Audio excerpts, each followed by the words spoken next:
കൊട്ടയ്ക്കകത്ത് പ്ലേറ്റും ഗ്ലാസ്സുകളും ഒക്കെ വാരി കൂട്ടി ഇതെങ്ങോട്ടാണെന്ന് തോന്നുന്നുണ്ടോ? പിക്നിക്കൊന്നും പോവല്ല കേട്ടോ. നമ്മുടെ വീട്ടിലുണ്ടായിരുന്ന കുറച്ച് ആവശ്യമില്ലാത്ത ഗ്ലാസ്സുകളും പ്ലേറ്റുകളും ഒക്കെ ഒന്ന് അടുക്കി പെറുക്കി, വീട് മൊത്തം ഒന്ന് അടുക്കി പെറുക്കുന്നതിൻ്റെ ഭാഗമായിട്ട് അവരെയൊക്കെ ഒന്ന് അടുക്കി പെറുക്കി ഇങ്ങനെ എടുത്താണ്. എടുത്ത് ഈ നടയൊക്കെ ഇങ്ങനെ ഇറങ്ങി വന്നപ്പോൾ ഉണ്ടല്ലോ, നല്ല വെയിറ്റാണ് കേട്ടോ. ഇറങ്ങാൻ പറ്റണ്ടേ, പിന്നെ പകുതി വഴിക്കൊന്ന് നിന്നു.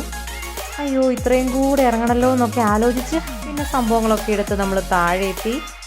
ഇത് കണ്ടോ, പോരുന്ന വഴിക്ക് ഒരു പ്ലേറ്റ് അതിൻ്റെ അകത്തുനിന്ന് പയ്യെ സ്ലിപ്പായി നിലത്തോട്ടി അടി പൊട്ടി പിങ്ങോ ആയി പോയി. അത് ഇനിയിപ്പോൾ അത് വേസ്റ്റിലിടുക. ഇതെല്ലാം കളയണ്ടല്ലോ, ആർക്കെങ്കിലും ഉപകാരപ്പെട്ടോട്ടെ എന്ന് ഓർത്താണ് എടുത്ത് താഴെ കൊണ്ടുവന്നത്. പക്ഷേ ഒരെണ്ണം പൊട്ടിപ്പോയി, സാരല്ല.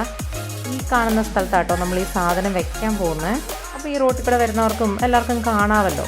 അപ്പം അങ്ങനെ ഇവിടെ എല്ലാ സംഭവം കൂടെ സെറ്റ് ചെയ്യാമെന്നാണ് വിചാരിച്ചേക്കുന്നത്. ഒത്തിരി സാധനങ്ങളൊന്നും ഇല്ല, കുറച്ച് പ്ലേറ്റും ഗ്ലാസ്സും ഒക്കെ ഉള്ളൂ. പക്ഷെ നല്ലതാണ്, അതുകൊണ്ട് കളയണ്ടാന്ന് വിചാരിച്ചു. വേസ്റ്റിലിട്ടാൽ പിന്നെ അത് പൊട്ടിച്ച് കളയത്തല്ലേ ഉള്ളൂ.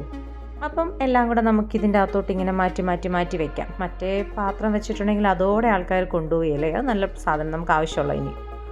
അപ്പോൾ എല്ലാ സാധനങ്ങളും ഇതിൻ്റെ അകത്തോട്ട് മാറ്റി നല്ല അടിപൊളിയായിട്ട് അടുക്കി പെറുക്കി എടുത്തുകൊണ്ട് പോകാനായിട്ട് വെച്ചിരിക്കുന്നതാണെന്നൊക്കെ എഴുതിയൊക്കെ വെച്ച്, അത് കണ്ടപ്പോൾ ഒരു രസമല്ലേ. വീട്ടിൽ ഇത്രയും സാധനം ഇങ്ങനെ അടുക്കി വെക്കുമ്പോൾ ഇല്ലാത്തൊരു രസം ഇവിടെ കൊണ്ടുവച്ചപ്പോണ്ട്. എന്തായാലും അത് ആരെങ്കിലുമൊക്കെ എടുത്തുകൊണ്ട് പോട്ടെ എന്ന് ആഗ്രഹിച്ച് അവിടെ വെച്ചിട്ട് നമുക്ക് പോവാം. ഒരു 2 ദിവസമായിട്ട് ആരും കൊണ്ടുപോയില്ലെങ്കിൽ വീണ്ടും എടുത്ത് വേസ്റ്റ് ഇടാം, അല്ലാതെ വേറെ വഴിയൊന്നും ഇല്ലല്ലോ. അപ്പോൾ ഓക്കെ, ബൈ.